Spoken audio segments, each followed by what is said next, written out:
Hello viewers, আসসালামু আলাইকুম, welcome back to my channel another blog. So viewers, এই যে দেখুন আমি আজকে রাজশাহী টিবাদে এসেছি। সো দেখুন গাইস, পানির এত পরিমাণে ঢেউ। আর এই যে সাইডে যেগুলো আপনারা বস্তা দেখতে পাচ্ছেন, এগুলো হচ্ছে সবগুলো আর কি বালির বস্তা।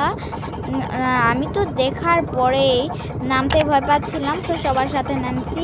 সো আপনারা উপরে যেগুলো মানুষ দেখতে পাচ্ছেন, সবাই এখানে ইফতার করার জন্য এসেছে, আমরাও এসেছি আর কি।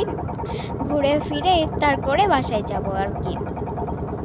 এই কারণে আমরা নৌকাতে চড়েছি। নৌকাতে চড়ে একটি আছে চর, সেই চরে যাব। দেখছেন, আমি জুম করে দেখলাম আপনাদের। এটার হচ্ছে লাস্ট পর্যায়ে ইন্ডিয়ার বর্ডার আছে গাইস।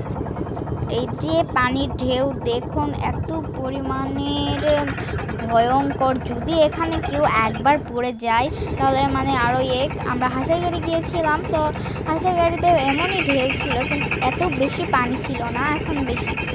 আমরা আগে আসি নাই, আগে আসলে দেখতে পারতাম। আগে যে বস্তাগুলো দেখতেছেন, বস্তাগুলোর একেবারে ওই যে দেখতে পাচ্ছেন একেবারে উপর পর্যন্ত পানি ছিল, যেখানে মানুষ দাঁড়ায় রয়েছে সেখান পর্যন্ত। এখন আর কি পানি কমায় গেছে, তখন কি পরিমাণে পানি ছিল, মানুষ এদিকে আসতেই ভয় পাত। এই যে নৌকা দেখতে পাচ্ছেন, ওই যে যেখানে নৌকা উল্টো করে রাখা আছে, আমি সেখানে। সো বাই বাই, সবাই like, subscribe and comment share করবেন।